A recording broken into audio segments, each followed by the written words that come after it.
ശ്രീമുഖി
ഓമിത്യക്ഷരമിദം സർവം തസ്യോപം വ്യാഖ്യാനം ഭൂതം ഭവിഷ്യതി സർവം ഓംകാരൈവ യച്ഛാന്യത്ര കാലാതീതം തദപ്യോംകാരൈവ.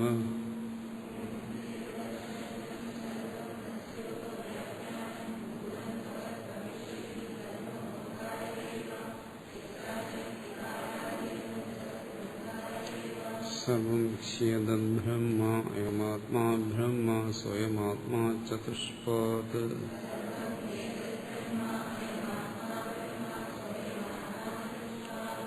ജാഗരിതസ്ഥാനോ ബലിപ്രജ്ഞ സപ്താംഗ ഏകോനവിംശതിമുഖ സ്ഥൂലഭുഗ് വൈശ്വാനര പ്രഥമപാദഃ.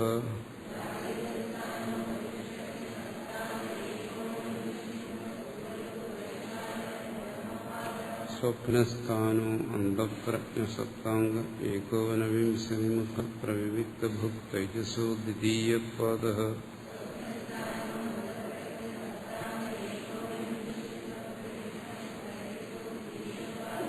യത്ര സുപ്തോ ന കഞ്ചന കാമം കാമയതേ ന കഞ്ചന സ്വപ്നം പശ്യതി തത്സുഷുപ്തം സുഷുപ്തസ്ഥാന ഏകീഭൂത പ്രജ്ഞാനഘ്നൈവാനന്ദമയോ ഹ്യാനന്ദഭുഗ് ചേതോമുഖപ്രജ്ഞസ്തൃതീയപാദഃ.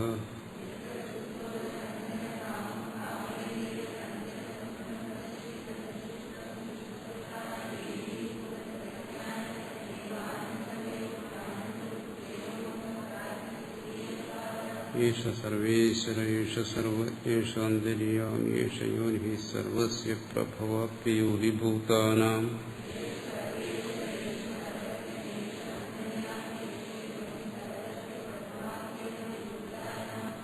നാന്തപ്രജ്ഞം ന ബഹിപ്രജ്ഞം നോ ഭേദപ്രജ്ഞം ന പ്രജ്ഞാനഘ്നം ന പ്രജ്ഞം ന പ്രജ്ഞം അദൃശ്യം അവ്യവഹാര്യം അഗ്രാഹ്യം അലക്ഷണം അചിന്യം അവ്യപദേശം ഏകാത്മപ്രത്യസാരം പ്രപഞ്ചോപശമം ശാന്തം ശിവം അദ്വൈതം ചതുർത്ഥം മന്യന്തേ സ ആത്മാ സ വിജ്ഞേയഃ.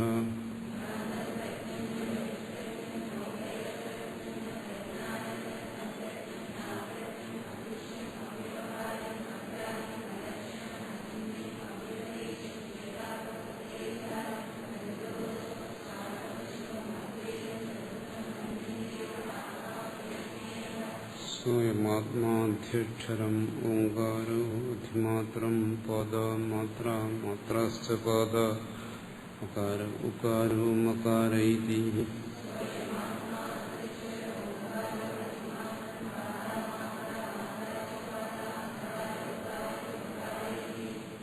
ജാഗ്രതസ്ഥാനോ വൈശ്വാനരോ അകാര പ്രഥമ മാത്ര അതിമത്വാദ്വാ ആപ്നോതി വൈ സർവാൻ കാമാൻ ആദിശ്ച ഭവതി യേവം വേദ.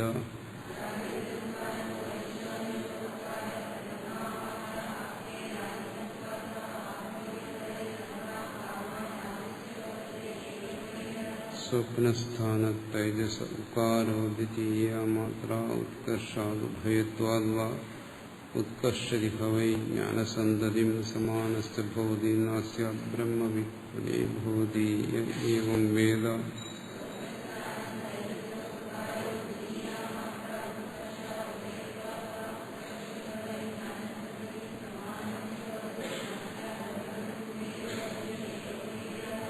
സുഷുപ്തസ്ഥാനപ്രാജ്ഞോമകാരസ്തൃതീയ മാത്രാമിതേരപീതേർവാ വിനോദി ഹവായിദം സർവം അപീതിസ്തു ഭവതി ഏവം വേദ.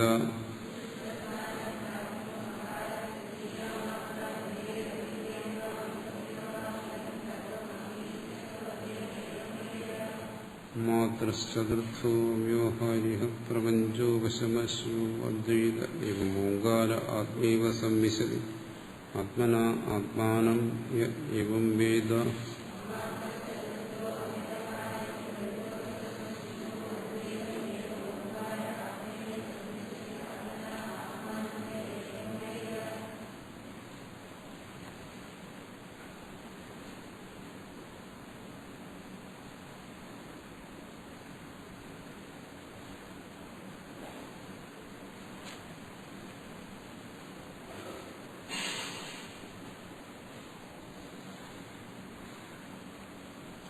അദ്വൈത പ്രകരണം 27 കാര്യങ്ങൾ.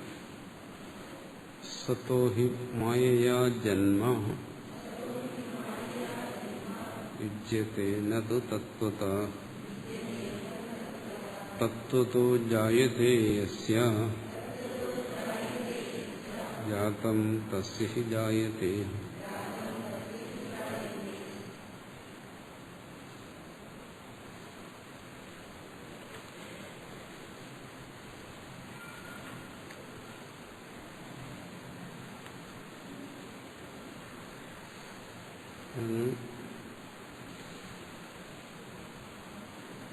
ഉള്ള ഒരു വസ്തു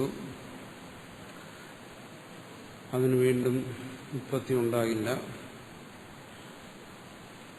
ഉണ്ട് എന്ന് കരുതുകയാണെങ്കിൽ അത് മായ കൊണ്ടാണ്. അതാണ് കഴിഞ്ഞ ദിവസം പറഞ്ഞത്. അതുകൊണ്ട് ആത്മാവ് അഗ്രാഹ്യമാണ്, അത് സത്താണ്. എന്നാൽ ഇവിടെ അത് തന്നെ ജഗത് രൂപത്തിൽ മായ കൊണ്ട് അനുഭവപ്പെടുന്നു. മായ ജന്മ യുജ്യതേ. ജന്മത്തെ അംഗീകരിക്കാം, പക്ഷെ മായ എവിടെ സ്വീകരിക്കേണ്ടി വരും? ഇന്നത്തെ തത്വദേവ അജസ്യാത്മനോ ജന്മ. പരമാർത്ഥത്തിൽ അജനായിരിക്കുന്ന ആത്മാവിന് ജന്മം സാധ്യമല്ല. ഇവിടെ ജനിച്ചതായി എന്തൊക്കെ അനുഭവപ്പെടുന്നുണ്ടോ അത് ആ പരമാർത്ഥമായ ആത്മാവ് തന്നെ എന്നാ പറയുന്നു. രജസ്സഭവത് ജഗത് രൂപേണ ഭാസത്തെ എന്നാണ്. ജഗത് രൂപത്തിൽ ഭാസിക്കുന്നു. അത് സതേവാത്മനോ സത്തായിരിക്കുന്ന ആത്മാവ് തന്നെ എന്നവിടെ വ്യക്തമായി പറഞ്ഞിരിക്കുകയാണ്. ജഗത് രൂപത്തിൽ ഭാസിക്കുന്നത് ആത്മാവ് തന്നെ. ആത്മാവ് തന്നെയാണ് ജഗത് ആയി അനുഭവപ്പെടുന്നത് എന്നാണ്.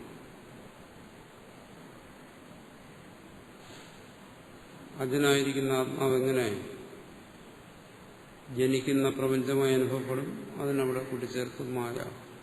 മായ എന്നുള്ള ഒരു തത്വത്തെ സ്വീകരിച്ചാൽ ആത്മാവ് തന്നെയാണ് പ്രപഞ്ചം എന്ന് സ്വീകരിക്കുന്നതിന് ബുദ്ധിമുട്ടില്ല. ഒരു ഭാഗത്ത് നമ്മൾ നിഷേധിക്കുന്നു, എന്താണ്, ഈ ജഗത്ത് മിഥ്യയാണ്. വേറൊരു ഭാഗത്ത് പറയുന്നു ഈ ജഗത്ത് ആത്മാവ് തന്നെ. ഈ രണ്ട് കാര്യങ്ങളും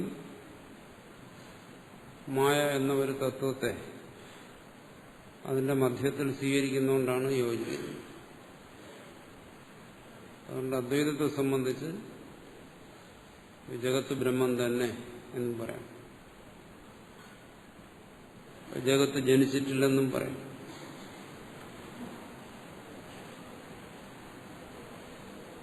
രണ്ടും പറയാം. യസ്യ പുനഃ പരമാർത്ഥ സതജം ആത്മതത്വം ജഗത് രൂപേണ ജായതേ വാദിനോ നഹി തസ്യ അജം ജായതേ ഇതി ശക്യം വക്തം വിരോധ. ഈ മായയെ സ്വീകരിക്കാതെ പറയുകയാണ്. പരമാർത്ഥ സത്തായിരിക്കുന്ന അജമായിരിക്കുന്ന ആത്മാവ് ജഗത് രൂപത്തിൽ ജനിക്കുന്നു എന്ന് പറഞ്ഞാൽ അത് ശരിയാകത്തില്ല. ഇവിടെ മായയെ സ്വീകരിക്കേണ്ടി വരും. യസ്യ പുനഃ എന്നുവെച്ചാൽ മറ്റ് തരത്തിൽ ചിന്തിക്കുന്നവർ ഈ പ്രപഞ്ചം ഈശ്വര സൃഷ്ടിയാണെന്ന് സ്വീകരിക്കുന്ന എല്ലാവരും ഈ പ്രപഞ്ച സൃഷ്ടിക്ക് വേണ്ടി ഈശ്വരൻ ഒരു പ്രത്യേക ഈശ്വരീയമായ ശക്തിവിശേഷത്തെ ഉപയോഗിക്കുന്നു എന്ന് പറയുന്നു. അതില്ലാതെ പ്രപഞ്ച സൃഷ്ടിയെക്കുറിച്ച് ആരും പറയുന്നില്ല. ദ്വൈതികളും അങ്ങനെ തന്നെ. ആചാര്യസ്വാമികൾക്ക് മുമ്പ് ജീവിച്ചിരുന്ന ദ്വൈതികൾ ന്യായ വൈശേഷികന്മാരും മറ്റും, അതിനുശേഷം വന്ന ദ്വൈതികൾ, ദ്വൈതാചാര്യന്മാർ എല്ലാവരും സ്വീകരിക്കുന്നുണ്ട് ഈശ്വരൻ ജഗത്തിനെ സൃഷ്ടിച്ചത് ഈശ്വരന്റെ ശക്തി ഉപയോഗിച്ചിട്ടാണ്. എന്തുകൊണ്ടാണ് അങ്ങനെ പറയാൻ കാരണം?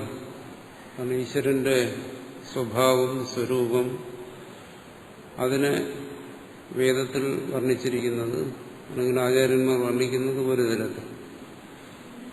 അതിന് നേരെ വിരുദ്ധമായതാണ് പ്രപഞ്ചത്തിൽ അനുഭവപ്പെടുന്നത്.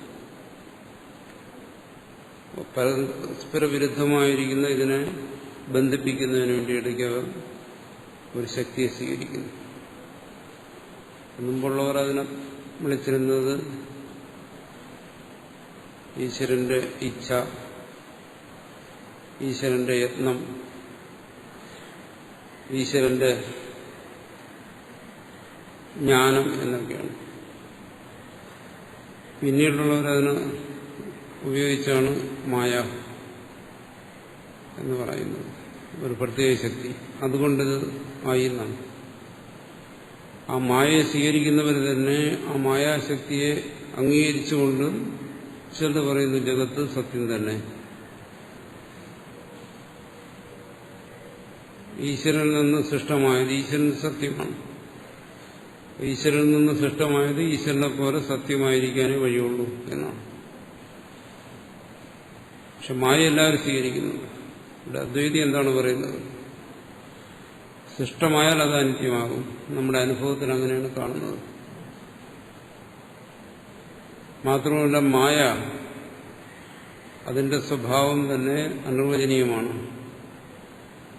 അതുകൊണ്ട് ആ മായയാൽ നിർമ്മിതമായ ഒന്ന് അനിർവചനീയമായിരിക്കാനേ വഴിയുള്ളൂ. ഈശ്വര തത്വം പോലെ അത് പരമാർത്ഥമല്ല. പരമാർത്ഥമാണെന്ന് കഴിഞ്ഞാലോ തസ്യ അജം ജായതേ ഇതി ശക്യം വക്തും. അജമായത് ജനിക്കുന്നു എന്ന് പറയേണ്ടി വരും, ജനിക്കാത്തത് ജനിക്കുന്നു എന്ന് പറയേണ്ടി വരും. അത് പരസ്പര വൈരുദ്ധ്യമുള്ള കാര്യമാണ്.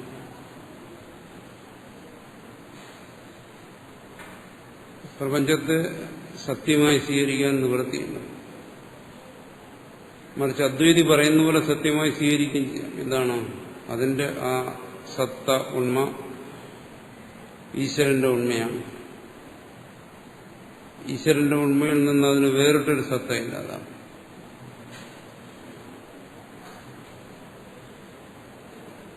തതഃ തസ്യ അർത്ഥാത് ജാതം ജായതേ ഇതി ആപന്നം തതശ്ച അനവസ്ഥ ജാതാത് ജായമാനത്വേന.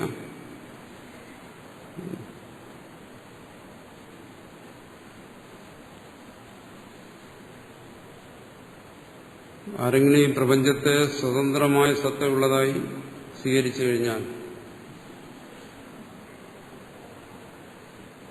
അവർക്ക് പറയേണ്ടി വരും ഇത് അനാദിയായി സ്വതന്ത്രമായ ഉണ്മയുള്ളതായി നിലനിൽക്കുന്നു എന്ന് പറയേണ്ടി വരും. അനവസ്ഥാദോഷം വരും.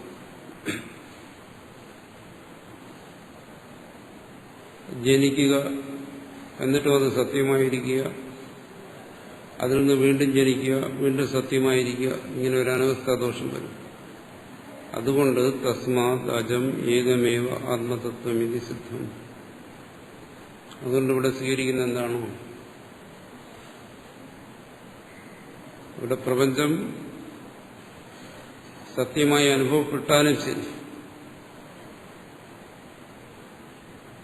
ഇനി പ്രപഞ്ചം അവാസ്തവമാണെന്ന് ബോധിച്ചാലും ശരി, പരമാർത്ഥത്തിൽ അജമായ ഏകമായ ആത്മതത്വം ആണ് ഇവിടെ സ്ഥിതി ചെയ്യുന്നത്. അതിന് മാത്രമേ നിലനിൽപ്പുള്ളൂ എന്ന് സിദ്ധമായി. അതുകൊണ്ട് പ്രപഞ്ചത്തെ ആത്മരൂപത്തിൽ സ്വീകരിക്കുന്നത് കൊണ്ട് അദ്വൈതത്തിന് വിരോധമൊന്നും വരുന്നില്ല. പ്രപഞ്ചത്തെ ആത്മരൂപത്തിൽ സത്യമായി സ്വീകരിക്കുന്നതുകൊണ്ടും ദോഷമൊന്നുമില്ല. ആത്മഭിന്നമായ ഒരു സത്യമായി സ്വീകരിച്ചാലാണ് അവിടെ ദ്വൈതം വരുന്നത്.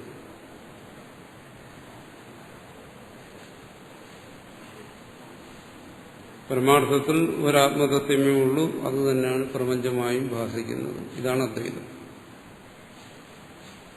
അതുകൊണ്ട് പ്രപഞ്ചത്തെ സ്വീകരിക്കുന്നോ നിഷേധിക്കുന്നോ എന്നുള്ളതിനനുസരിച്ചല്ല അദ്വൈതം നിലനിൽക്കുന്നത്. ആ പ്രപഞ്ചത്തെ എങ്ങനെ സ്വീകരിക്കുന്നു എന്നുള്ളതിനനുസരിച്ചിട്ടാണ്. അതിനെയും ആത്മസ്വരൂപമായി തന്നെ സ്വീകരിച്ചു കഴിഞ്ഞാൽ അദ്വൈതത്തിന് വിരോധമില്ല.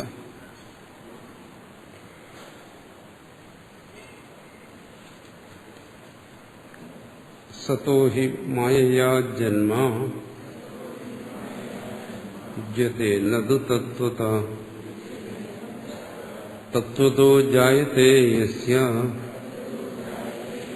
ജാതം തസ്യ ഹി ജായത്തെ അസതോ മായയാ ജന്മ തത്വതോ നൈവ യുജ്യതേ വന്ധ്യാ പുത്രോ ന തത്വേന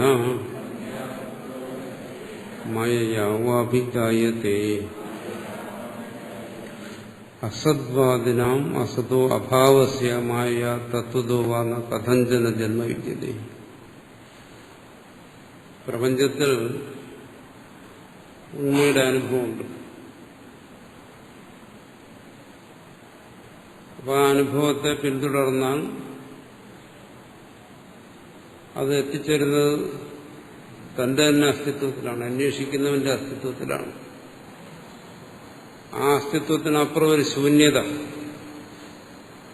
അത് ഭാവന ചെയ്യാൻ കൂടി സാധ്യമല്ല എന്നാണ്. ശൂന്യതയെ ഭാവന ചെയ്താൽ ആ ഭാവനയിലാണ് ശൂന്യത നിൽക്കുന്നത്, സത്തായ ഭാവനയിൽ. കാരണം ആ ശൂന്യതയ്ക്ക് നിലനിൽക്കാനൊരു ഇടം വേണം. ഏതെങ്കിലും തരത്തിലൊരു വസ്തുവിനെ കൽപ്പിച്ചു കഴിഞ്ഞാൽ ആ കൽപ്പനയ്ക്കൊരു ആധാരം വേണം. ശൂന്യതയെ ഭാവന ചെയ്താലും ഭാവനയ്ക്കൊരു ആധാരം വേണം.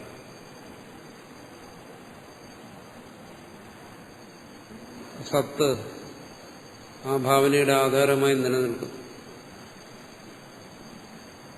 അതുകൊണ്ട് ഈ അസത്ത് എന്ന് പറയുന്ന കൽപ്പന കൂടി നിലനിൽക്കാത്തതാണ് ശൂന്യം.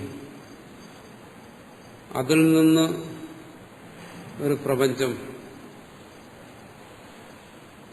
അത് സത്യമായിട്ടോ മായ കൊണ്ടോ ഉണ്ടാകത്തില്ല എന്നാണ് പറയുന്നത്. അസദ്വാദിനാം അസതോ അഭാവസ്യ, അസത്ത് അഭാവം ശൂന്യം, മായ തത്വതോവ എന്ന കഥഞ്ചന ജന്മവിദ്യതേ. അത് പരമാർത്ഥത്തിലോ കൽപ്പിതമായിട്ടോ ഒന്നും അതിന് ജന്മം സാധ്യമല്ല. അതുകൊണ്ട് ഇതെല്ലാം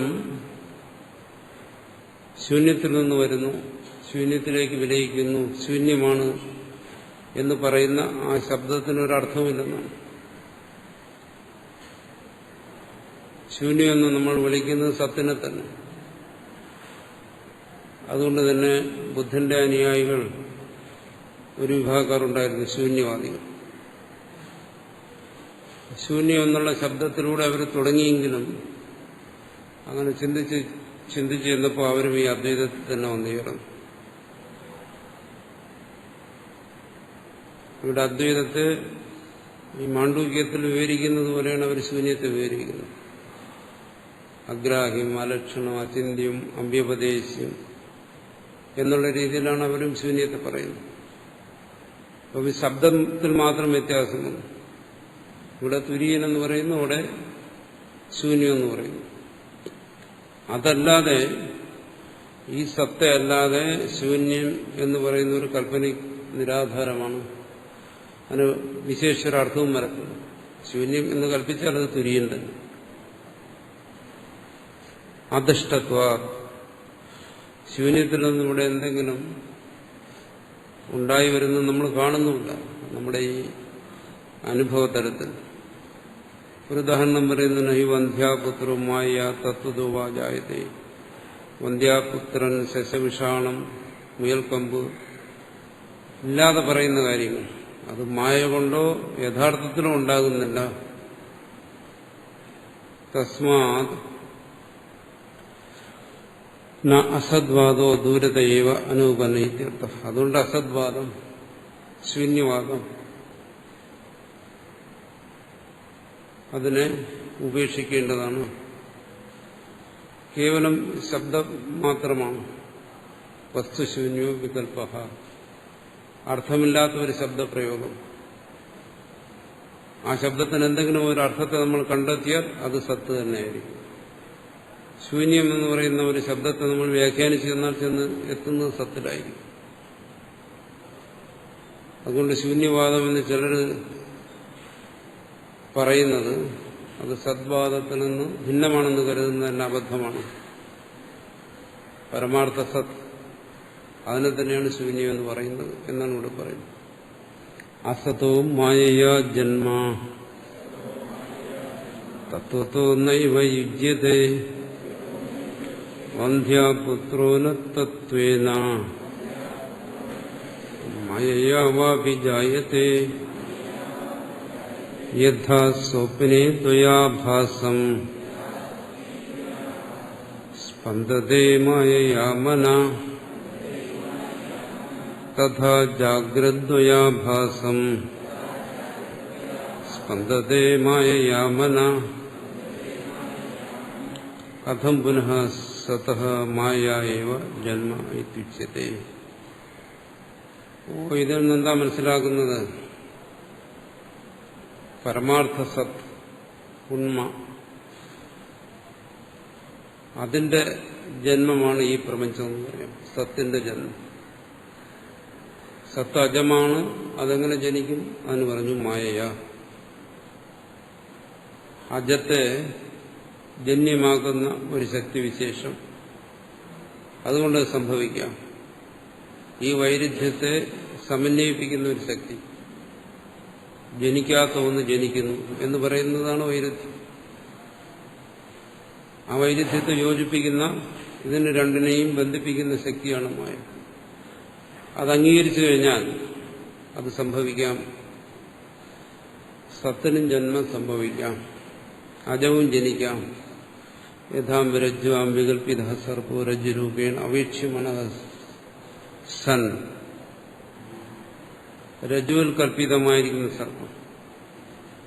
ഭ്രമാനുഭവങ്ങളെല്ലാം, ക്ഷണികമായി തോന്നുന്ന പരമാർത്ഥമല്ലാത്ത അനുഭവങ്ങളെല്ലാം, അനുഭവ വിഷയങ്ങൾ രജ്ജുവും മറ്റും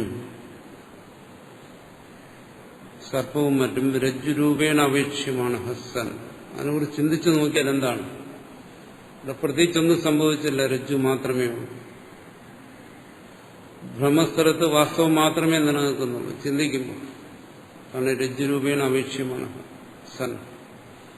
പ്രപഞ്ചത്തെ അങ്ങനെ ചിന്തിച്ചു കഴിഞ്ഞു ഗീതാ സത്ത് തന്നെ, പരമാർത്ഥ വസ്തു തന്നെ. അതുപോലെ ഇവിടെ ഏവം മനഃ പരമാർത്ഥ വിജ്ഞപ്തിയ ആത്മരൂപേണ അവേക്ഷ്യമാണ് സത്. മനസ്സിനെ കുറിച്ച് എന്താണ് പറയുന്നത്?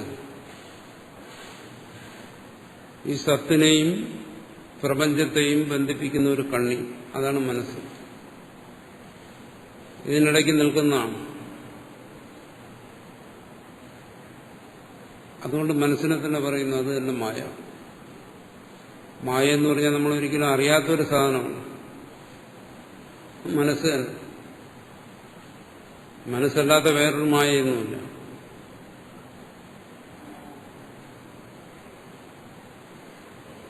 പക്ഷെ ആ മനസ്സിനെ പരിശോധിക്കുമ്പോൾ എങ്ങനെ പരമാർത്ഥ വിജ്ഞപ്തിയ, സർപ്പത്തെ നമ്മൾ പരിശോധിച്ചപ്പോൾ മനസ്സിലായി രജ്ജുവാണെന്ന്. എങ്ങനെ? വിവേകം കൊണ്ട് പരിശോധിച്ചു. എന്താണ് ഇവിടെ സംഭവിച്ചത്? ഒന്നും സംഭവിച്ചില്ല എന്ന് തിരിച്ചറിഞ്ഞു. അതാണ് പരമാർത്ഥ ജ്ഞാനം. ആ പരമാർത്ഥ വിജ്ഞപ്തി അനുഭവം,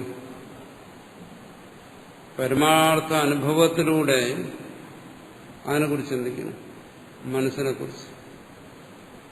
എന്താണ് ഈ മനസ്സ്? അടുത്ത് പറയുന്നത് എന്താണ്? ഗ്രാഹകരൂപേണ. ഈ മനസ്സാണ് ഞാനായിരിക്കുന്നത്. ആ മനസ്സ് തന്നെയാണ് ഞാൻ അറിയുന്ന സർവവുമായിരിക്കുന്നത്. ഞാനും വിഷയവുമായിരിക്കുന്നതാണ് മനസ്സ്. ഞാൻ ഗ്രാഹകൻ, ഗ്രാഹ്യം വിഷയം, ഈ രണ്ട് രൂപത്തിലും ഇരിക്കുന്നത് ഈ മനസ്സ്. അത് തന്നെയാണ് മായ.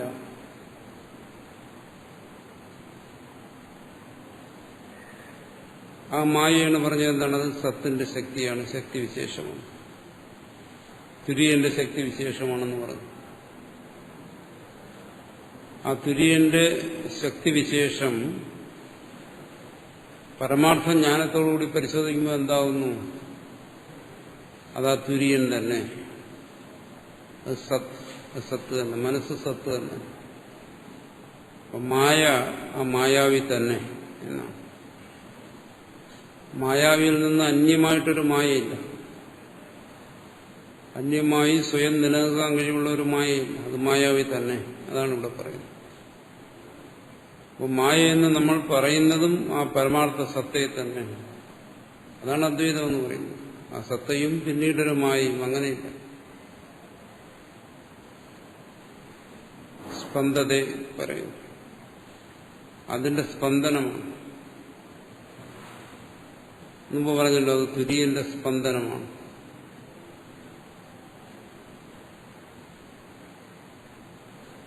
ആ തുര്യൻ തന്നെ സർവത്തെയും അനുഭവ വിഷയമാക്കുന്നതാണ്. അതാണ് അതിന്റെ സ്പന്ദനം എന്ന് പറയുന്നത്. സർവത്തെയും അനുഭവ വിഷയമാക്കും. ആ തുര്യനാണെന്നുള്ളതാണ് പ്രാധാന്യം. അല്ല, ഈ ഞാൻ ഗ്രാഹകനായും ഗ്രാഹ്യമായും ഇരിക്കുന്ന ഈ ഞാൻ, ഇത് മനസ്സാണ്. അതാ തുര്യന്റെ സ്പന്ദനമാണ്. ഞാനെന്നിപ്പോ നമ്മൾ അറിഞ്ഞുകൊണ്ടിരിക്കുന്നത് മനസ്സിനെയാണ്, മനസ്സല്ലാതെ ആ സത്തയല്ല. ആ സത്തയെ അറിയണമെങ്കിൽ എങ്ങനെ വേണം? പരമാർത്ഥ വിജ്ഞപ്തിയ ആത്മരൂപേണ എന്ന് പറഞ്ഞ രീതിയിൽ അറിയണം. ആ രീതിയിൽ അറിയാതെ എപ്പോഴും ഞാനെന്ന് അറിഞ്ഞുകൊണ്ടിരിക്കുന്നു. അത് മനസ്സിനെ തന്നെ. അതിനെ വ്യക്തമാക്കാൻ വേണ്ടി പറയുന്നതാണ് ചിത് ഛായയുള്ള മനസ്സ്, ചൈതന്യത്തിന്റെ ഛായയുള്ള മനസ്സ്. അങ്ങനെ ഒരു മനസ്സ്. അങ്ങനെയല്ലാതെ മനസ്സിന് നിൽക്കാനും കഴിയും. അതിന് ചൈതന്യം പകരുന്ന ആ സത്ത്, ആ സത്തിന്റെ നിലയിൽ നിന്ന് നോക്കിയാൽ ഗ്രാഹകനായും ഗ്രാഹ്യമായും നിൽക്കുന്ന ഈ മനസ്സ് തന്നെയാണ് സത്ത്. അങ്ങനെ നോക്കിയില്ലെങ്കിൽ ഈ മനസ്സ് തന്നെയാണ് മായ. അപ്പോൾ മനസ്സിനെ രണ്ട് തലത്തിൽ നിന്ന് വീക്ഷിക്കാം. ഗ്രാഹക രൂപത്തിൽ പ്രപഞ്ചഭാനത്തെ ഉണ്ടാക്കുന്നതായി മനസ്സനുഭവപ്പെടുമ്പോൾ അത് മായയായി. മറിച്ച് പരമാർത്ഥ വിജ്ഞപ്തിയാ മനസ്സിനെ നോക്കുമ്പോൾ ആ മനസ്സ് തന്നെ ആത്മസ്വരൂപമായി സത്തായി. അതെങ്ങനെ ഒന്നിന് രണ്ടാകാൻ പറ്റും? കാരണം ഇവിടെ ഒന്നാണ് പലതായിരിക്കുന്നത്. ഒന്ന് പലതായിരിക്കുന്നതുകൊണ്ട് ഒന്ന് തന്നെയാണ് ആത്മാവായും അനാത്മാവായും ഇരിക്കുന്നത്. ഒന്ന് തന്നെയാണ് സത്യമായും മിഥ്യയായും അനുഭവപ്പെടുന്നത്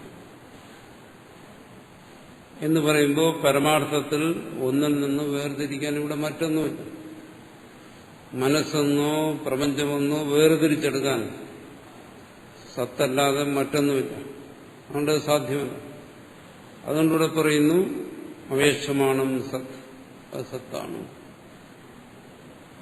അത് പരമാർത്ഥത്തിൽ നിന്ന് ചിന്തിക്കുന്നവനെ സംബന്ധിച്ച്, അല്ലെങ്കിൽ ഇതിനെ പരമാർത്ഥമായി ഗ്രഹിക്കുന്നവനെ സംബന്ധിച്ച്. അതാണ് ഇവിടെ പറഞ്ഞത് പരമാർത്ഥ വിജ്ഞപ്തിയ. അത് മറിച്ച് ഗ്രഹിക്കാനും പാടില്ല. ഈ ഗ്രാഹകനായിരിക്കുന്ന ഞാൻ, മനസ്സ്, ഗ്രാഹ്യമായിരിക്കുന്ന ഈ പ്രപഞ്ചം, ഇതിന്റെ തലത്തിൽ നിന്നല്ല ചിന്തിക്കേണ്ടത്. ഇതിന്റെ തലത്തിൽ നിന്നുകൊണ്ട് ഞാൻ പറയുകയാണ് ഗ്രാഹകനായിരിക്കുന്ന എന്റെ സ്പന്ദനമാണ് ഈ പ്രപഞ്ചം എന്നെല്ലാം പറഞ്ഞ അസംബന്ധമാണ്. എന്റെ കൽപ്പനയാണ് പ്രപഞ്ചം, എന്റെ ഭാവനയാണ് പ്രപഞ്ചം എന്നെല്ലാം പറയുന്ന അസംബന്ധം. എന്തുകൊണ്ട്? ഞാനെന്ന് പറയുന്നതും ഒരു ഭാവനയാണ്, അതും ഒരു കൽപ്പനയാണ്. അത് കേവലം ഈ കൽപ്പനയുടെ ഒരു അംശം മാത്രം. ഇതൊരു വലിയ കൽപ്പനയാണ്. അത് രണ്ടായി പിരിഞ്ഞതാണ്. ഞാനായും അഹമായും ഇതമായും, അഹന്തയായും ഇതന്തയായും പിരിഞ്ഞിരിക്കുകയാണ്. ഒന്ന് തന്നെ. അത് മായാധീനമായ കാര്യമാണ്. മായാവശനായിരിക്കുന്ന ഒരവസ്ഥയാണ് പരമാർത്ഥ സത്തിന്റെ അവസ്ഥ. അതുകൊണ്ട് ഈ തലത്തിൽ നിന്നുകൊണ്ട് ചിന്തിച്ചുകൊണ്ട് ഇത് കൽപ്പനയാണ്, ഇത് ഭാവനയാണ്, മനസ്സിന്റെ സൃഷ്ടിയാണെന്നൊക്കെ പറഞ്ഞാൽ അസംബന്ധമായിപ്പോകും. അതുകൊണ്ടാണ് ഇവിടെ ഭാഷ്യകാരൻ പറയുന്നത് ഗ്രാഹ്യ രൂപേണ. ഇതെന്റെ മനസ്സിന്റെ കൽപ്പനയാണെന്ന് പറയുന്ന ഞാനും ഈ കൽപ്പനയുടെ ഭാഗമാണ്. എന്റെ മനസ്സാണ് പ്രപഞ്ചത്തെ സൃഷ്ടിക്കുന്നു എന്ന് പറയുന്ന ഈ ഞാനും എന്റെ തന്നെ കൽപ്പനയുടെ ഭാവമാണ്. അതുകൊണ്ട് അതിനുപരിയായി പോകണം. അതിനുപരിയായി പോവുക എന്ന് പറഞ്ഞാൽ എന്താണ്? പരമാർത്ഥ വിജ്ഞപ്തിയിലൂടെ സത്യത്തെ ഗ്രഹിക്കുന്നു, അല്ലെങ്കിൽ പരമാർത്ഥ വിജ്ഞപ്തിയായി സത്യത്തെ ഗ്രഹിക്കുന്നു. അവിടെ നിന്ന് നോക്കുമ്പോൾ ഞാനും എന്റെ ഗ്രാഹ്യവും സർവവും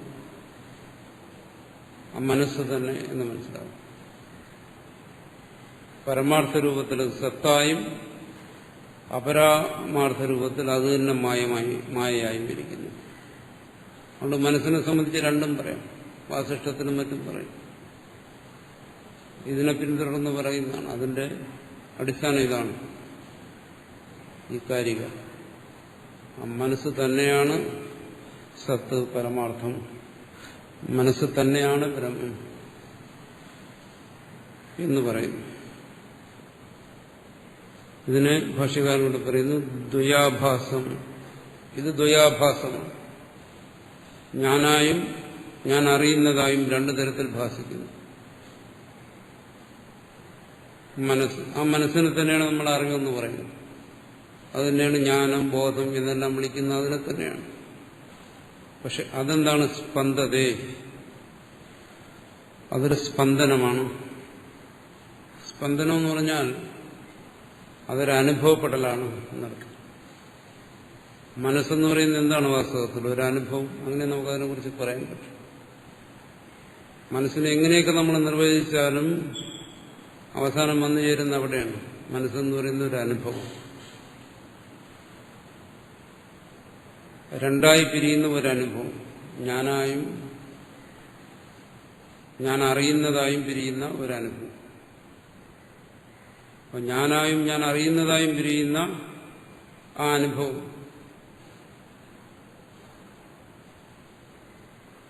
അതാണ് മനസ്സെന്ന് പറയുന്നത്.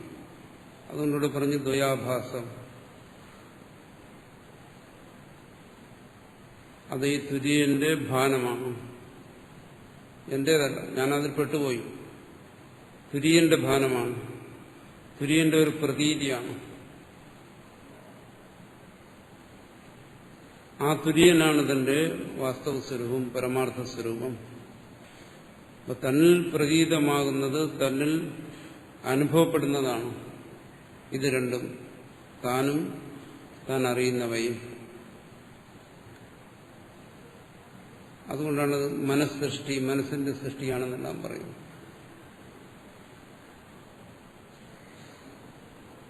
ഇത് നമ്മൾ മനസ്സിലാക്കേണ്ടത് ഉണർന്നിരിക്കുമ്പോൾ ജാഗ്രത. ജാഗ്രത ഇത് മനസ്സിലാക്കുന്നത് പ്രയാസമുള്ള കാര്യമല്ല.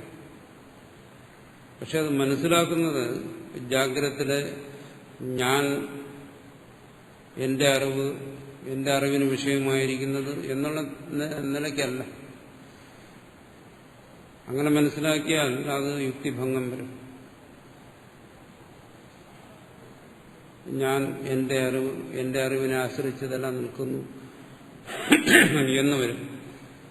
എന്റെ അറിവിന്റെ സൃഷ്ടിയാണിത് എന്നെല്ലാം വരും. സ്വയം സംശയിക്കുക, എന്റെ അറിവിന്, കേവലമായിരിക്കുന്ന ഈ അറിവിന്, കേവലമായിരിക്കുന്ന ഈ മനസ്സിന് സ്ഥൂലമായ വ്യവഹാരക്ഷമതയുള്ള ഈ പ്രപഞ്ചത്തെ എങ്ങനെ സൃഷ്ടിക്കാൻ പറ്റും? അതെങ്ങനെ സാധ്യമാകും? സങ്കല്പത്തിനെങ്ങനെ സൃഷ്ടി സാധ്യമാവും? അസാധ്യമാകുമെന്ന് ഒരാൾ പറയുകയാണെങ്കിൽ വേദാന്തം പഠിച്ചിട്ട് അയാളോട് ആവശ്യപ്പെടാം, നിങ്ങളുടെ സങ്കല്പം കൊണ്ട് നിങ്ങളെല്ലാം സൃഷ്ടിക്കുക. അപ്പൊ അത് സാധ്യമല്ലാതെ പറയും. സങ്കല്പം കൊണ്ടൊന്നും സൃഷ്ടിക്കാൻ കഴിയുന്നില്ല. അതുകൊണ്ട് ജാഗ്രതയിൽ ഇതിനെ ബോധിക്കുന്നിടത്ത് യുക്തിഭംഗമുണ്ട്. അതുകൊണ്ടാണ് ദൃഷ്ടാന്തത്തിലൂടെ മനസ്സിലാക്കുന്നത് സ്വപ്നേ മായ, സ്വപ്നത്തിൽ അവിടെ സംഭവിക്കുന്നുണ്ട്. സ്വപ്നത്തിൽ ഈ ഞാനല്ല അവിടെ ഉണ്ടായിരുന്നു. ഈ ഞാനായിരുന്നെങ്കിൽ ഇതിന്റെ തുടർച്ചയായിട്ട് എങ്ങനെയാണോ മറ്റൊരു ജാഗ്രത വരുന്നത് പോലെ അതിന്റെ തുടർച്ചയായി തന്നെ ഈ സ്വപ്നം വന്നിന്. ജാഗ്രത സ്വപ്നം എന്നുള്ള ഭേദമില്ലാതെ വന്നു. ജാഗ്രതത്തിനും തമ്മിൽ ഭേദമില്ലാത്തതുപോലെ ജാഗ്രത സ്വപ്നവും തമ്മിലും ഭേദമില്ലാതെ വന്നു. അങ്ങനെയല്ല, ജാഗ്രതും നമ്മൾ ഒരേ പേരിട്ട് തന്നെ വിളിക്കുന്നു. ഒരേ അനുഭവത്തിന്റെ പരമ്പരയാണ്, വ്യത്യസ്തങ്ങളായ അനുഭവത്തിന്റെ ഒരു പരമ്പര. പക്ഷെ സ്വപ്നം അത് മാറിയിരിക്കുന്നു. അതിന് നമ്മൾ ജാഗ്രത അല്ല എന്ന് തിരിച്ചറിയുന്നു. അതാണ് അതിന് സ്വപ്നം എന്ന് പേര് കൊടുത്തിരിക്കുന്നത്. അതുകൊണ്ടെന്താ സൗകര്യം?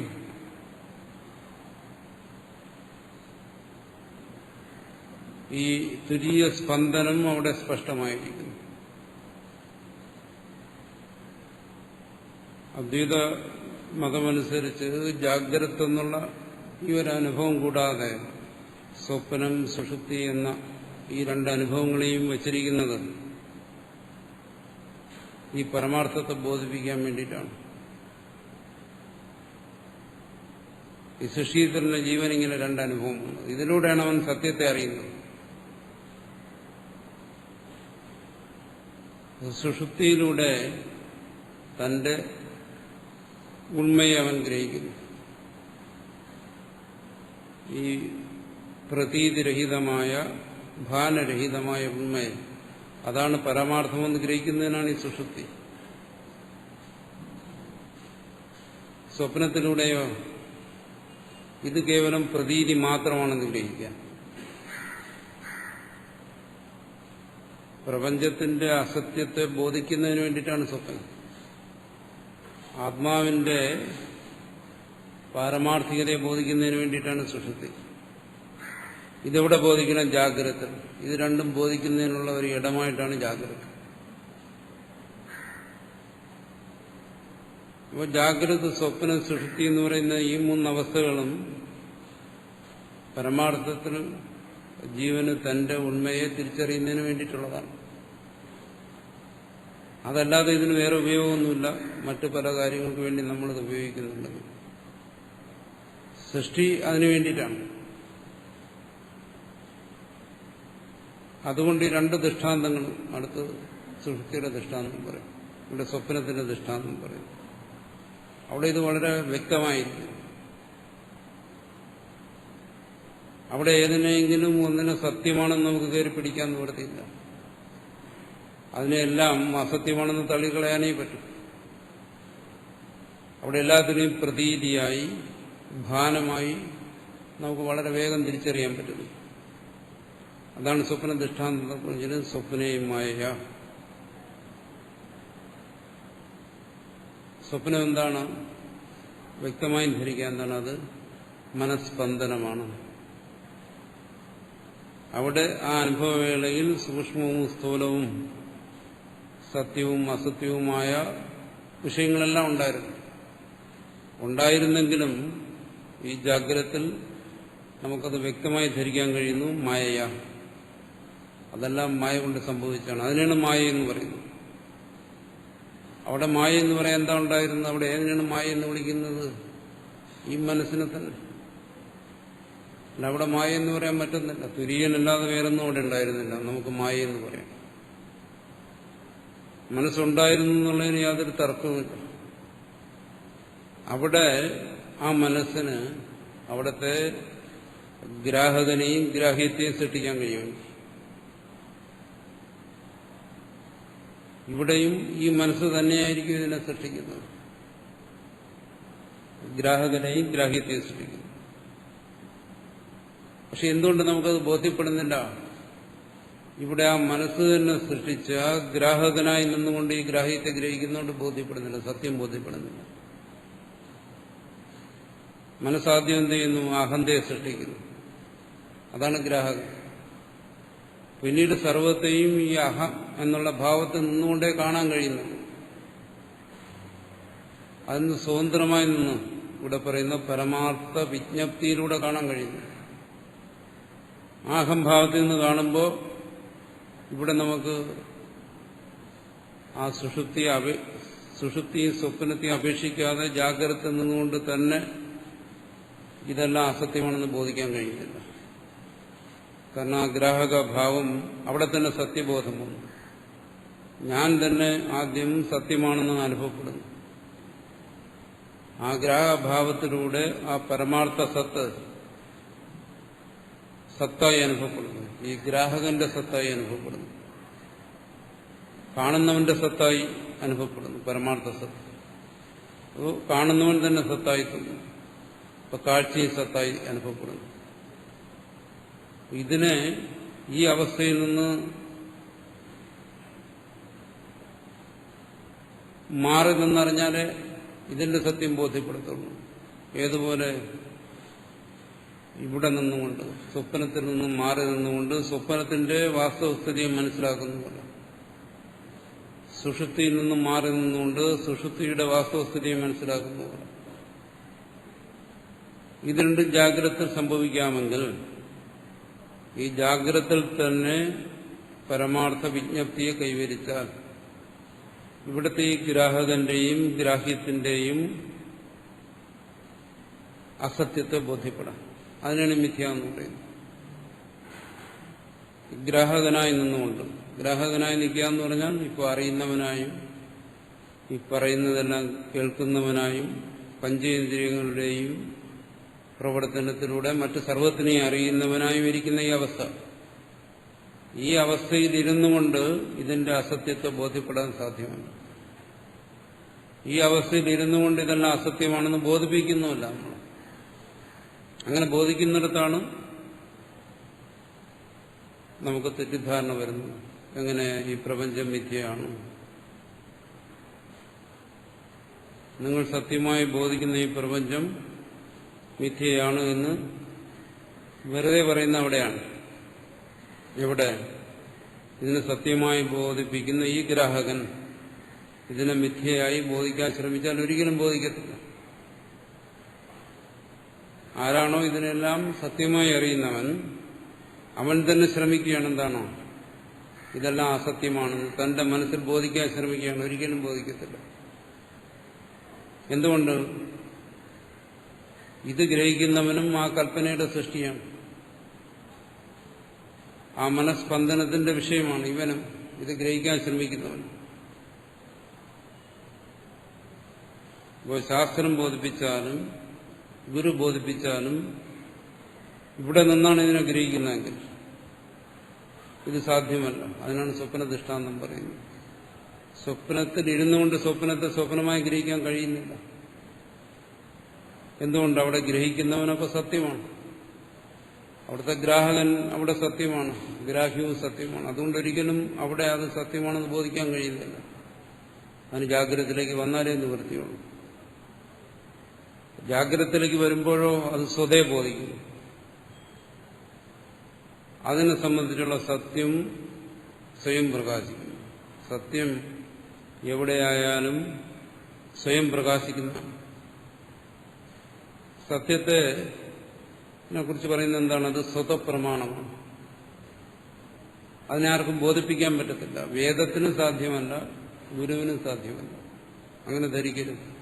ഗുരു സത്യത്തെ ബോധിപ്പിച്ചു, വേദം സത്യത്തെ ബോധിപ്പിച്ചു. ആർക്കും സാധ്യമല്ല. എന്തുകൊണ്ടത് സ്വതപ്രകാശമാണ്, സ്വയം പ്രകാശിക്കുന്നതാണ്, സ്വതപ്രമാണമാണ്. പിന്നെ എല്ലാവരും നമ്മളെ മനസ്സിലാക്കി തരാൻ ശ്രമിക്കുന്ന എന്തുകൊണ്ട്? ഗുരുവും ശാസ്ത്രവും ഇത്തരം ദൃഷ്ടാന്തങ്ങളിലൂടെ ബോധ്യപ്പെടുത്താൻ ശ്രമിക്കുകയാണ്. കഴിഞ്ഞ ദിവസം നമ്മൾ പറഞ്ഞല്ലോ, അത് നിരപേക്ഷമായി ബോധ്യപ്പെടേണ്ട ഒന്നാണ്. അതുകൊണ്ടാണ് ഇവിടെ വേദവും വേദമല്ലാതായിത്തീരുന്നു എന്ന് പറയുന്നത്. അതുകൊണ്ട് സ്വപ്ന ദൃഷ്ടാന്തം പറയുന്നു, സ്വപ്നെ മായയ എന്ന് പറയുന്നു. അത് കൂടുതൽ വ്യക്തമാണത്. പക്ഷേ നമ്മുടെ അനുഭവം എന്താണ്? സ്വപ്നം വേറെ, ജാഗ്രത വേറെ. സ്വപ്നത്തിൽ സത്യത്തെയും അസത്യത്തെയും തിരിച്ചറിയാൻ കഴിയുന്നില്ല. എല്ലാം സത്യമായി തന്നെ കഴിയും.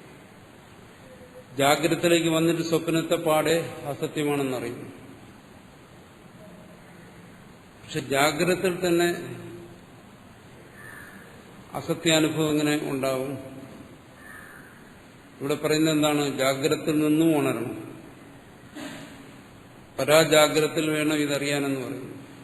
പക്ഷെ ജാഗ്രതത്തിൽ തന്നെ ഇത് അറിയുന്നതിനുള്ള ഒരു ദൃഷ്ടാന്തം എന്നുള്ള നിലയ്ക്കാണ് സ്വപ്നത്തെ വിട്ടിട്ട് പറയുന്നത് രജ്വാമിവ സർപ്പ. ജാഗ്രതത്തിൽ ഒരാൾക്ക് എങ്ങനെ അസത്യാനുഭവം തിരിച്ചറിയാൻ കഴിയും? അതിന് ഭ്രമത്തെ ഉദാഹരണമായി പറയും.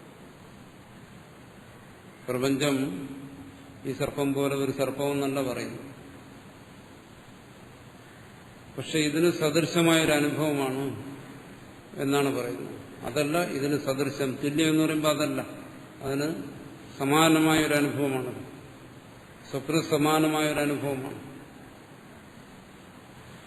സ്വപ്ന സമാനം എന്ന് പറയുമ്പോഴും അതിന്റെ അസത്യത്തെ മാത്രമേ ഗ്രഹിക്കാവൂ. സ്വപ്നത്തിൽ വരുന്ന അവ്യക്തതകളെല്ലാം ജാഗ്രത തുടരുന്നോ, സ്വപ്നത്തിൽ വരുന്ന അസ്ഥിരത അത് ജാഗ്രതയിൽ വരുന്നോ അങ്ങനെയൊന്നും ധരിച്ചു കളയും. അതൊന്നും പറയുന്നതിന് അർത്ഥമില്ല. സ്വപ്നത്തിലെ അസത്യത്വം അത് ജാഗ്രത അനുഭവത്തിൽ അനുസ്യൂതമായിരിക്കുന്നു. പക്ഷെ നമ്മളതിനെ തിരിച്ചറിയുന്നില്ല. ആ ഒരു കാര്യം മാത്രമേ സ്വപ്ന ദൃഷ്ടാന്തത്തിലൂടെ നമ്മളെ ബോധിപ്പിക്കാൻ ശ്രമിക്കുന്നു. രജ്ജുസർപ്പ ദൃഷ്ടാന്തത്തിലൂടെയും എന്താണ്? നമുക്ക് ആ ദൃഷ്ടാന്തത്തിൽ നമുക്ക് നമ്മുടെ യുക്തിക്ക് ബോധ്യപ്പെടാത്ത ഒരു കാര്യം ഇതാണ്. എന്താണ്? അത് ക്ഷണികമാണ്. അവിടുത്തെ ഭ്രമം എന്ന് പറയുന്നത് ക്ഷണികമാണ്. ഈ ജാഗ്രത അനുഭവം നൈരന്തര്യമായി അനുഭവപ്പെട്ടുകൊണ്ടിരിക്കുന്നതാണ്. ഈ നൈരന്തര്യത്തെ നിഷേധിക്കാൻ വേണ്ടിയിട്ടല്ല ക്ഷണികമായ അനുഭവത്തെ ചൂണ്ടിക്കാണിക്കുന്നത്. ഈ ജാഗ്രത അനുഭവത്തിൽ ഭ്രമം ക്ഷണികമായിരിക്കുന്നത് പോലെ ഈ നൈരന്തര്യത്തെ നിഷേധിച്ചിട്ട് ഇത് ക്ഷണികമാണെന്നല്ല നമ്മളെ ബോധിപ്പിക്കുന്നു. ക്ഷണികമല്ല അവിടെ ഉദ്ദേശിക്കുന്നത് നമ്മളെ ബോധിപ്പിക്കാൻ. മറിച്ച് ക്ഷണികമായ അസത്യത്തെ നമ്മളെങ്ങനെയാണോ തിരിച്ചറിയുന്നത് അതുപോലെ ഈ നൈരന്തര്യ അനുഭവത്തിലെ അസത്യത്തെയും തിരിച്ചറിയുന്നു. ചിലർ ചോദിക്കും, എന്താണ് ആ രജ്ജു സർപ്പം അവരെ ക്ഷണം കൊണ്ട് മാറിപ്പോയി, അതുപോലെ ക്ഷണം കൊണ്ട് മാറിപ്പോകുന്നു എന്നാണോ ഈ പറയുന്നത്? ഒരിക്കലും അതല്ല. കാലത്തിന്റെ സവിശേഷതയെ അല്ല ഇവിടെ പറയുന്നു. രണ്ടിലും സമാനമായിട്ടുണ്ട് ഒന്ന് എന്നാണ് അസത്യത്വം. അതാണ് ഇവിടെ അസത്യത്തിനൊരു നൈരന്തര്യമുണ്ട്. ഇന്നലെ ഇന്ന് നാളെ എന്നിങ്ങനെ ഇത് അനുഭവപ്പെട്ടുകൊണ്ടേയിരിക്കും. കാലത്തിന്റെ ഒരു പ്രവാഹം. ഈ കാലപ്രവാഹം ഇങ്ങനെ നിലനിൽക്കെ തന്നെ ഇത് അസത്യമാണെന്നാണ്. അല്ലാതെ കാലപ്രവാഹത്തെ നിരാകരിച്ചിട്ട് അത് ക്ഷണികമെന്നല്ല പറയുന്നു. പരമാർത്ഥ അനുഭവത്തിൽ ആ കാലപ്രവാഹം ഇന്നിപ്പോ അനന്തമായി അനുഭവപ്പെട്ടുകൊണ്ടിരിക്കുന്ന ഈ കാലപ്രവാഹം അത് അസത്യമായി അനുഭവപ്പെടും. അതിന്റെ അർത്ഥം ഇന്നലെ ഇന്നും നാളെ ഇല്ല എന്നുള്ളതാണ്. എന്താണോ ദൃഷ്ടാന്തത്തിലൂടെ നമ്മളെ ബോധിപ്പിക്കാൻ ശ്രമിക്കുന്നത് അത് മാത്രമേ ഗ്രഹിക്കാവൂ. നൈരന്തര്യ അനുഭവത്തെ നിഷേധിക്കുന്നില്ല. അത് പ്രത്യേകിച്ച് നൈരന്തര്യ അനുഭവം ഉണ്ട് ഇവിടെ. ഈ സ്ഥിരതയെ നിഷേധിക്കുന്നില്ല. രജ്ജുസർപ്പം സ്വപ്നമെല്ലാം അസ്ഥിരങ്ങളാണ്. ഇവിടെ അങ്ങനെയല്ല ജാഗ്രത. അതിൽ നൈരന്തര്യമുണ്ട്, ഇതിൽ സ്ഥിരതയുണ്ട്. ഇതെല്ലാം ഇങ്ങനെ അനുഭവത്തിന് വിഷയമായിരിക്കുന്നുണ്ടെങ്കിൽ ഇത് പരമാർത്ഥമല്ല. അതാണ് ഇവിടെ ബോധിപ്പിക്കാൻ ശ്രമിക്കുന്നത്. അതിനാണ് ഈ രണ്ട് ദൃഷ്ടാന്തങ്ങളും പറയുന്നത്. മുമ്പ് പലതവണ ഇത് വന്നിട്ടുണ്ട്, ഈ ദൃഷ്ടാന്തങ്ങളെല്ലാം. ആ ദൃഷ്ടാന്തങ്ങളിലൂടെ ഇത് കൂടുതൽ എന്താണ് നമ്മളെ ബോധിപ്പിക്കുന്നതെന്ന് വ്യക്തമാകുന്നതിന് വേണ്ടിയിട്ടാണ്. അതിലെ ചില വിശേഷാംശങ്ങളെടുത്ത് നമ്മളിപ്പോൾ ചർച്ച ചെയ്യുന്നു. അതുകൊണ്ട് ഈ രണ്ട് ദൃഷ്ടാന്തത്തിലൂടെയും എന്താണ് ദ്വയാഭാസം, ഈ ഗ്രാഹ്യഗ്രാഹക രൂപത്തിലുള്ള ഈ അനുഭവം ഇത് കേവലം മനസ്സിന്റെ സ്പന്ദനം മാത്രമാണ്. മനസ്സിന്റെ സ്പന്ദനമെന്നോ അല്ലെങ്കിൽ മനസ്സിന്റെ പ്രതീതിയെന്നോ, അതും അല്ലെങ്കിൽ വാസിഷ്ഠത്തിനും മറ്റും പറയുന്ന പോലെ മനസ്സിന്റെ ഒരു വിലാസം എന്നോ, അതുമല്ലെങ്കിൽ കേവലമായ അനുഭവമെന്നോ പറയാം. പ്രപഞ്ചം ഒരു അനുഭവമാണെന്നുള്ള കാര്യത്തിന് ആർക്കും ചോദ്യം ചെയ്യാൻ പറ്റത്തില്ല. ഇതൊരു അനുഭവം മാത്രമാണ്. യുക്തിക്കോ അനുഭവത്തിനോ നിഷേധിക്കാൻ പറ്റിയ ഒരു കാര്യമില്ല. ഇത് അനുഭവം ആണ്. അതിൽ ഇവിടെ ഒന്ന് കൂട്ടിച്ചേർക്കുന്നു. എന്താണ്? ഇത് പരമാർത്ഥമായ അനുഭവമല്ല. ഇത് പരമാർത്ഥമായ അനുഭവമായിരുന്നെങ്കിൽ സ്വപ്നവും പരമാർത്ഥമായ അനുഭവം ആയിരിക്കേണ്ടതാണ്. അത് നിങ്ങൾക്ക് പരമാർത്ഥമല്ല എന്ന് സ്വാനുഭവത്തിലൂടെ ബോധിക്കാൻ പറ്റും. അവിടുത്തെ ആ ഗ്രാഹക ഭാവത്തെ വിട്ടിട്ട്, അവിടുത്തെ അഹന്തയെ വിട്ടിട്ട്, ഞാൻ അറിയുന്നവനെന്നുള്ള ആ ഭാവത്തെ വിട്ടിട്ട് ഈ ഉണർവിലേക്ക് വന്നപ്പോൾ, ഈ ഒരു ഉണർവ് എങ്ങനെയുള്ള ഉണർവ്? അതിനെ അപേക്ഷിച്ച് സ്ഥിരമായും നൈരന്തര്യമായും അനുഭവപ്പെടുന്ന ഒരു ഉണർവ്. ഒരു ജാഗ്രതത്തിനെ വേറൊരു ജാഗ്രതത്തിനോട് ബന്ധിപ്പിച്ചു കൊണ്ടുപോകുന്ന ഈ ഉണർവ്, അതാണ് ഇതിന്റെ നൈരന്തര്യം. സ്വപ്നത്തിൽ നമുക്കത് കിട്ടുന്നില്ല. നമുക്ക് ഇന്നുവരെയുള്ള സ്വപ്നങ്ങളെല്ലാം നമുക്ക് കൂട്ടിച്ചേർക്കാൻ പറ്റില്ല. അതിന് നൈരന്തര്യമില്ല. ഒരു സ്വപ്നത്തിനകത്ത് നൈരന്തര്യം വരാം, പക്ഷെ ഒരു സ്വപ്നവും മറ്റു സ്വപ്നവുമായിട്ട് നമുക്ക് ബന്ധിപ്പിക്കാൻ വയ്യ. ജാഗ്രത അങ്ങനെയല്ല, അതിനെ ബന്ധിപ്പിക്കാം. ഇന്നലെ ഇന്ന് നാളെ ഇന്ന് ബന്ധിപ്പിക്കാം. അതിന്റെ സവിശേഷതയാണ്.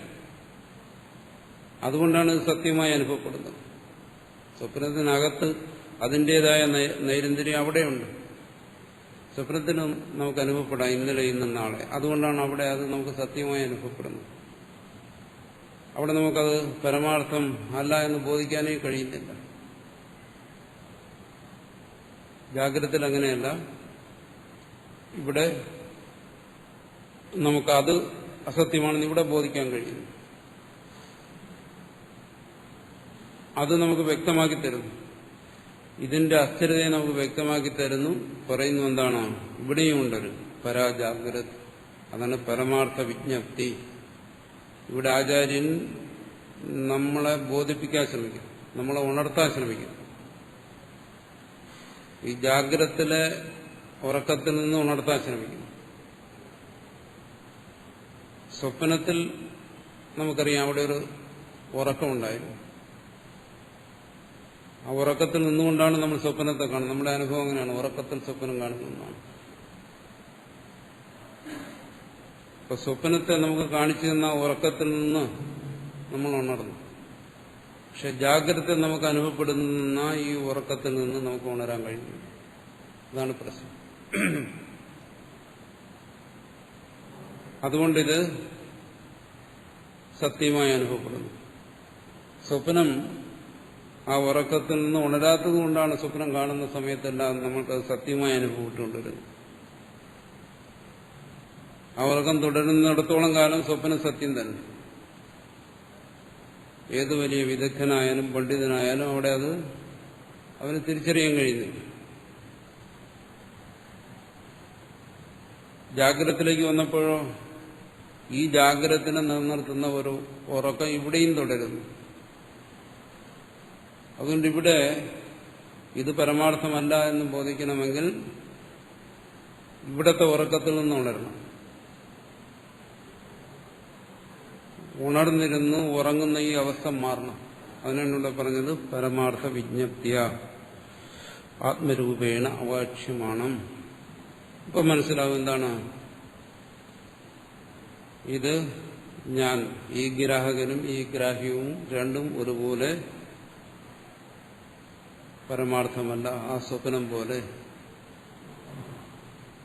ഈ പറയുന്ന കാര്യത്തിൽ യുക്തിക്കോ അനുഭവത്തിനോ വിരോധമുള്ള ഒരു കാര്യവുമില്ല. തഥാ തദ്വദേവ ജാഗ്രതേ സ്പന്ദതേ മായയാ മനഃ ഇവ ഇത്യർത്ഥഃ. തഥാ ജാഗ്രദ്വയാഭാസം. ജാഗ്രദ്വയം എന്താണ്? ഗ്രാഹകനും ഗ്രാഹ്യവും.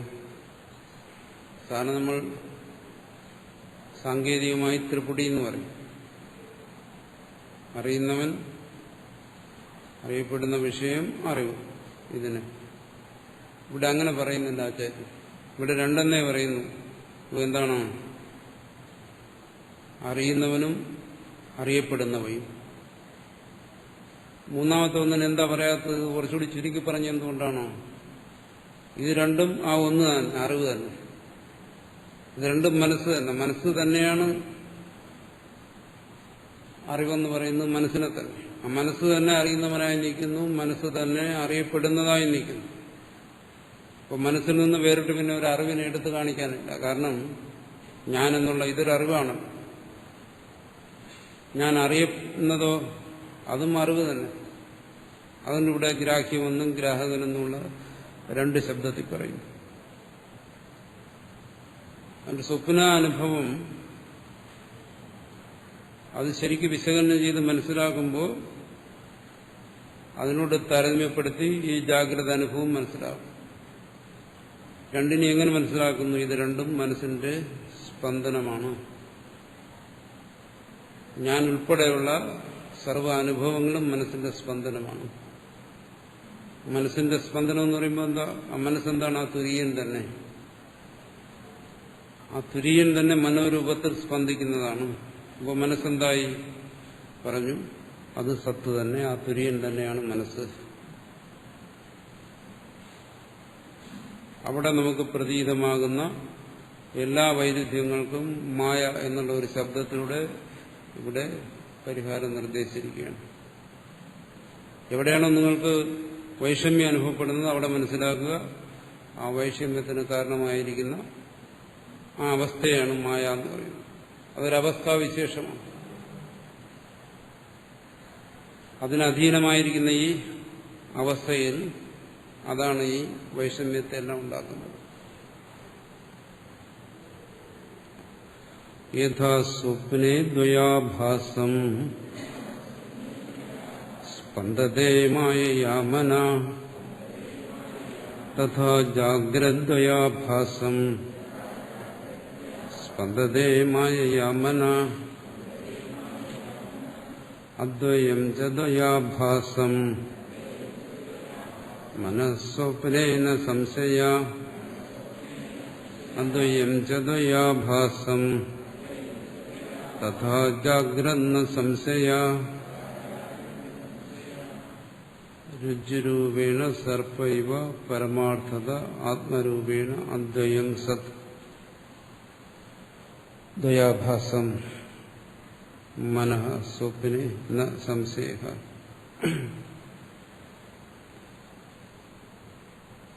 മനസ്സിനെ കുറിച്ച് പറയുകയാണ്.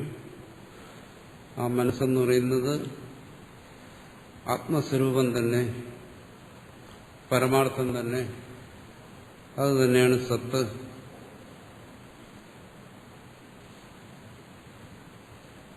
അതിന് ഓരോ അവസ്ഥയ്ക്കനുസരിച്ച് ബ്രഹ്മമെന്നോ പരമാത്മാവെന്നോ ഈശ്വരനെന്നോ എല്ലാം വിളിക്കാം. അവസാനം മനസ്സിനെ തന്നെ ഇവിടെ ഈശ്വരനാക്കിയിരിക്കുകയാണ്. അതിനെ തന്നെയാണ് ഇവിടെ അദ്വൈതം എന്ന് പറയുന്നത്. അദ്വൈതം എല്ലാം ഈ മനസ്സ് തന്നെ. സാധാരണ ലൗകികമായി ചിന്തിച്ചാലും എന്താണ്? സർവവും ഈ മനസ്സ് തന്നെ. നമ്മൾ സത്യത്തെക്കുറിച്ച് ചിന്തിക്കുന്നതും ബന്ധത്തെക്കുറിച്ച് ചിന്തിക്കുന്നതും മോക്ഷത്തെക്കുറിച്ച് ചിന്തിക്കുന്നതും ഈശ്വരനുണ്ടെന്ന് പറയുന്നതും ഇല്ലെന്ന് പറയുന്നതും സർവവും ഈ മനസ്സിന്റെ പ്രകൃതികളാണ്. മനസ്സെല്ലാം ഇവിടെ മറ്റെന്താ ഉള്ളത്? നിങ്ങൾ ലൗകികനായാലും ആത്മീയവാദിയായാലും ഈശ്വരനെ അംഗീകരിച്ചാലും നിഷേധിച്ചാലും ഇതെല്ലാം എന്താണ്? മനസ്സിന്റെ വിക്രിയകളാണ്. മനസ്സാണ് പരമാർത്ഥമായിട്ടുള്ളത്. എല്ലാം മനസ്സിന്റെ ഓരോ ജാലങ്ങളാണ്. അതിന്റെ വാസ്തവസ്ഥിതി ഇവിടെ ബോധിപ്പിക്കുന്നു. നിങ്ങൾ ആരായിരുന്നാലും ശരി, നിങ്ങൾക്ക് മനസ്സായിരിക്കാനേ പറ്റും, മറ്റൊന്നും ആയിരിക്കാൻ പറ്റുന്നില്ല. പക്ഷെ ഇവിടെ ആചാര്യൻ ബോധിപ്പിക്കുന്നത് എന്താണ്? അങ്ങനെ എല്ലാമായിരിക്കുന്ന ഈ മനസ്സ് അതെന്താണ്? ഒന്നിന് മാത്രമേ എല്ലാമായിരിക്കാൻ പറ്റൂ, മറ്റൊന്നിനും എല്ലാമായിരിക്കാൻ പറ്റത്തില്ല. മറ്റ് ഉള്ളതിനൊക്കെ എന്തെങ്കിലുമൊക്കെ ആയിരിക്കും, പക്ഷെ എല്ലാമായിരിക്കാൻ പറ്റത്തില്ല. ഒന്നിനെല്ലാമായിരിക്കാൻ കഴിയുമെങ്കിൽ അത് എന്താണ്? ആത്മരൂപേണ അദ്വയം. ആത്മരൂപത്തിൽ അദ്വയമായിരിക്കുന്ന ആ പരമാർത്ഥ വസ്തുവാണ് ഈ മനോരൂപത്തിൽ പ്രകടമായിരിക്കുന്നത്. ഇത് നമ്മൾ വേർതിരിക്കരുത്. ആത്മാവ് വേറെ മനസ്സ് വേറെ എന്ന് വേർതിരിക്കണ്ട. വേർതിരിച്ചാൽ അതാണ് ദ്വൈതം. അങ്ങനെ ഒരു വേർതിരിവ് നമ്മൾ കൽപ്പിക്കുന്നിടത്താണ് നമുക്ക് ഭ്രാന്തി ഉണ്ട് എന്ന് പറയുന്നത്. അതുകൊണ്ട് പറയുന്നു മന ദ്വയാഭാസം മനഃ സ്വപ്നേന സംശയ. ഈ കാര്യങ്ങളെല്ലാം നമുക്ക് വ്യക്തമാക്കാൻ വേണ്ടിയിട്ടാണ് ഈ സ്വപ്നത്തെ ചൂണ്ടിക്കാണിക്കുന്നത്. ഇവിടെ നമുക്ക് പറയാം, നമുക്ക് അംഗീകരിക്കാൻ ബുദ്ധിമുട്ട് എന്താണ്? ഈ കാണുന്ന സ്ഥൂലവും വ്യക്തവും സ്ഥിരവും നിരന്തരവുമായിരിക്കുന്ന ഈ പ്രപഞ്ച വസ്തുക്കൾ ഇതെല്ലാം എങ്ങനെ നമ്മുടെ ഉള്ളിൽ അനുഭവപ്പെടുന്ന മനസ്സാകും? ഇതിവിടെ യുക്തി കൊണ്ട് നമുക്ക് അംഗീകരിക്കാൻ ബുദ്ധിമുട്ടുണ്ട്. കാരണം ഇതിന്റെ ഭേദം നമ്മൾ പ്രത്യക്ഷമായി അറിയുന്നതുകൊണ്ടാണ്. മനസ്സിന് ഉള്ളിൽ അറിയുന്നു, വസ്തുക്കളെ പുറമേ അറിയുന്നു. മനസ്സ് വരുന്നതായും പോകുന്നതായും അറിയുന്നു, ഉണ്ടാകുന്നതായും നശിക്കുന്നതായിട്ടും അറിയുന്നു. ബാഹ്യമായുള്ളതെല്ലാം സ്ഥിരമായിരിക്കുന്നു. ഇതെല്ലാം മനസ്സാണെന്ന് നമുക്ക് അംഗീകരിക്കാൻ ബുദ്ധിമുട്ടുണ്ട്. മനസ്സ് നമുക്ക് ക്ഷണം കൊണ്ട് പരിവർത്തനം വരുന്നതായിട്ടാണ് നമുക്ക് അനുഭവപ്പെടുന്നത്. ഓരോ ക്ഷണവും അത് വിഭിന്ന ഭാവത്തിലിരിക്കും. പുറമേ അങ്ങനെയല്ല, പലത് സ്ഥായിയായിരിക്കുന്നതായി നമുക്ക് അനുഭവപ്പെടുന്നു. നമ്മൾ കരുതുന്നു നമ്മുടെ മനസ്സ് ഇങ്ങനെ പ്രവർത്തിക്കുന്നതിന് മുമ്പും സൂര്യനും ചന്ദ്രനും നക്ഷത്രങ്ങളും എല്ലാം ഉണ്ടായിരുന്നു, ആകാശമുണ്ടായിരുന്നു, ഹിമാലയം ഉണ്ടായിരുന്നു. അതിന്റെ സ്ഥിരതയെ നമ്മൾ നേരിട്ട് അനുഭവിക്കുന്നില്ലെങ്കിലും നമ്മൾ അനുമാനിക്കുകയെങ്കിലും ചെയ്യുന്നു. മനസ്സങ്ങനെ ഈ ക്ഷണികമായ അസ്ഥിരമായ മനസ്സ് തന്നെയാണ് ഈ കാണുന്നതെന്ന് പറഞ്ഞാൽ അത് അനുഭവത്തിന് നിരക്കുന്നതല്ല.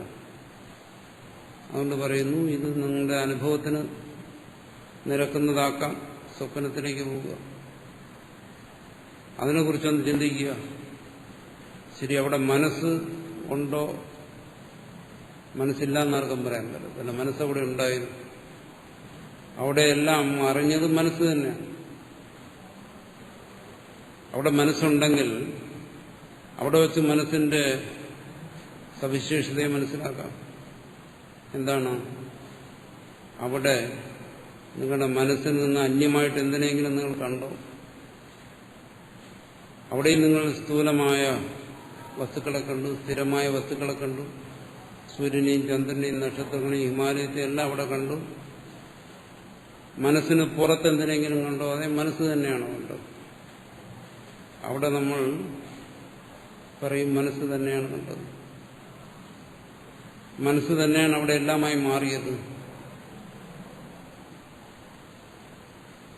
ശ്രുതിയിൽ പറയും, ഋഷിയും പറയും.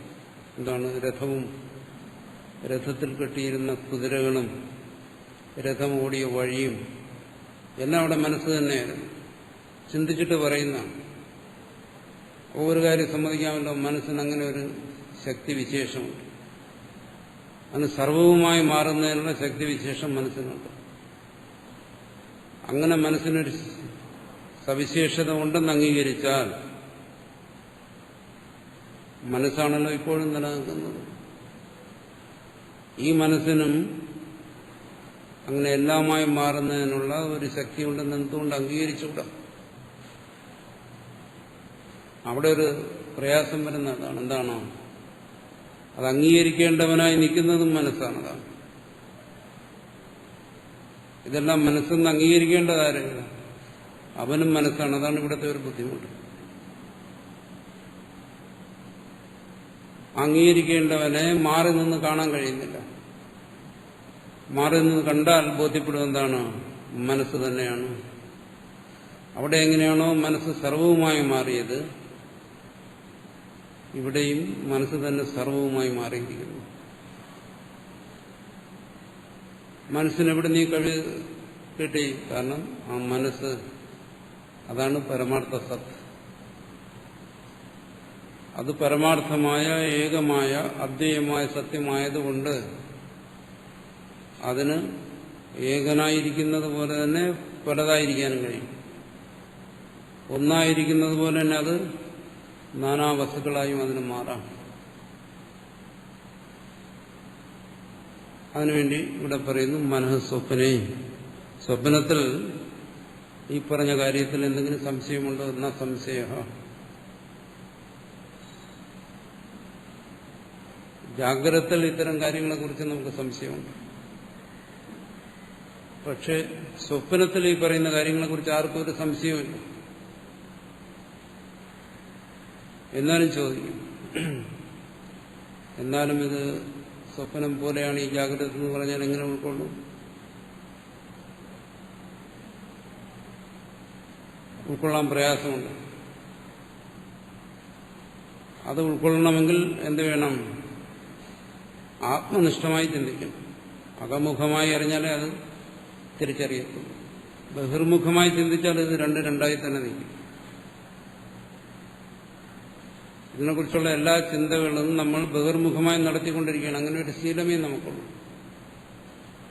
ബഹിർമുഖമായി ചിന്തിച്ചിട്ട് ഇതിന്റെ സത്യത്തെ പുറമേ കണ്ടെത്താൻ പറ്റത്തില്ല.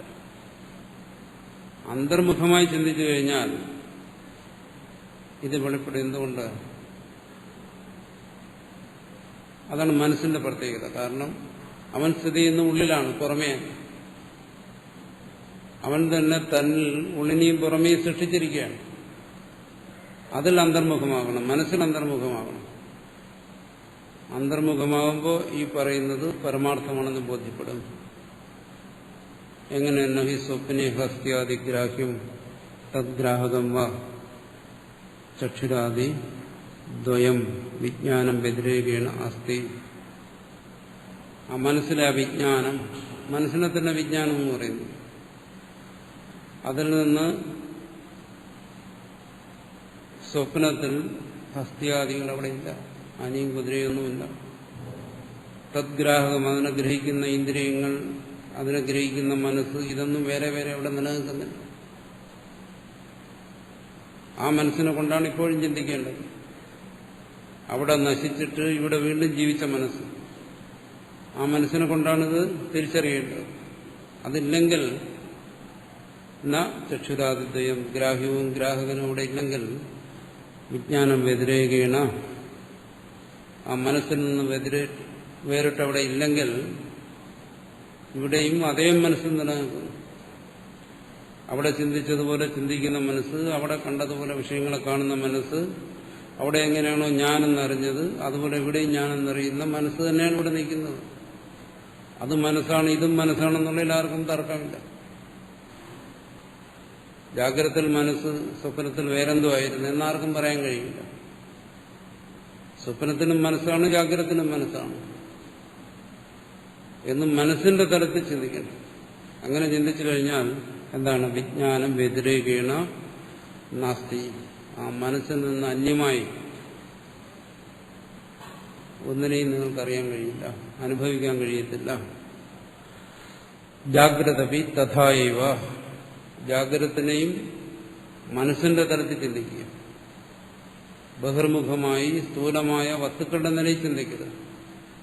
നമുക്ക് തോന്നും അത് വേറെ ഇത് വേറെ എന്ന് തോന്നും. അന്തർമുഖമായും മനസ്സിന്റെ തലത്തിൽ ഗ്രഹിക്കുക. പരമാർത്ഥ സത് വിജ്ഞാനം മാത്ര അവിശേഷ. ഒരു കാര്യം മനസ്സിലാകും, അങ്ങനെ ചിന്തിക്കുന്നവർക്ക് അത് സ്വപ്നമായാലും ശരി, ജാഗ്രത ആയാലും ശരി, ഇവിടെ രണ്ടിനെയും, ഇവിടെ രണ്ട് സ്ഥലത്തും ഒരേ വിജ്ഞാനമാണ് നിൽക്കുന്നതെങ്കിൽ നമുക്ക് പറയാമല്ലോ അവിടെ എല്ലാം മാറിപ്പോയി, അവിടെ മാറാത്ത ഒന്നുണ്ടായിരുന്നു, ആ മനസ്സ്, ആ വിജ്ഞാനം. സ്വപ്നത്തിൽ വിജ്ഞാനമില്ലായിരുന്നു എന്നാർക്കും പറയാൻ നിവൃത്തിയില്ല. ആ വിജ്ഞാനത്തിൽ അനേക പ്രതീതികളുണ്ടായി, ആ പ്രതീതികളെല്ലാം നഷ്ടപ്പെട്ടു.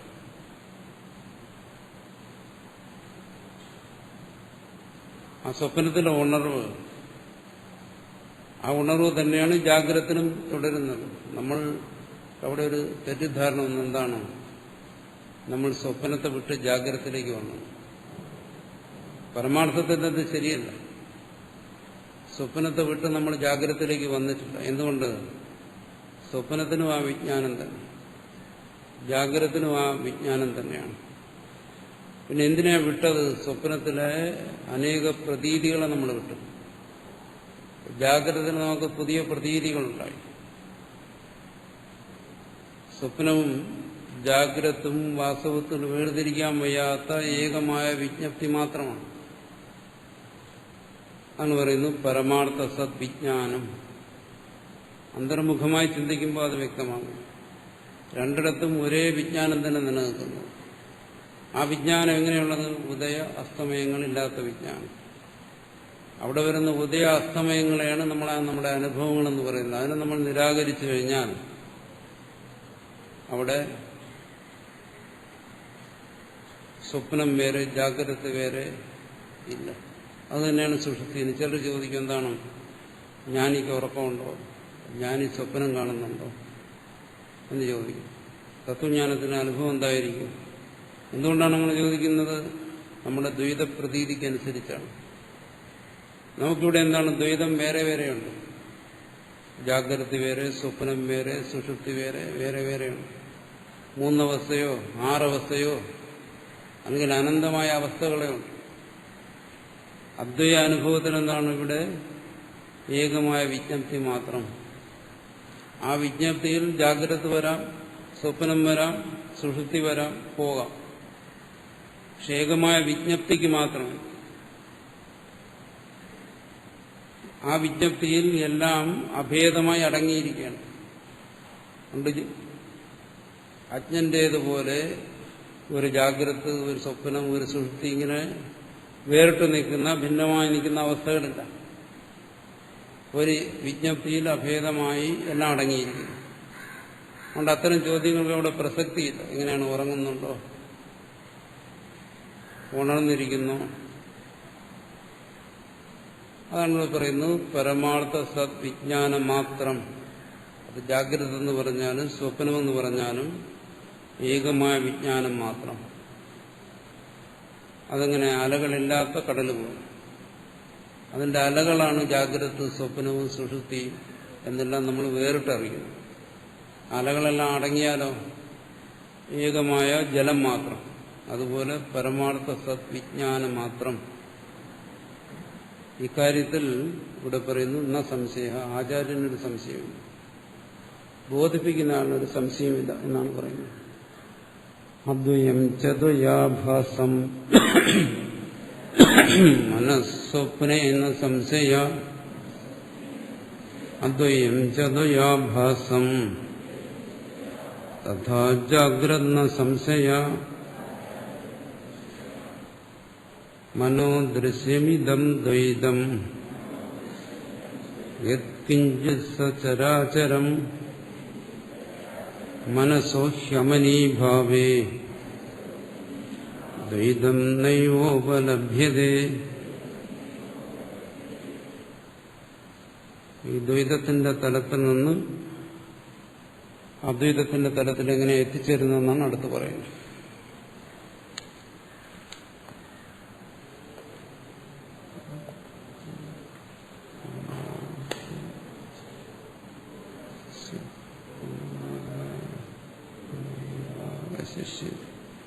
ഓം ശാന്തി ശാന്തി ശാന്തി.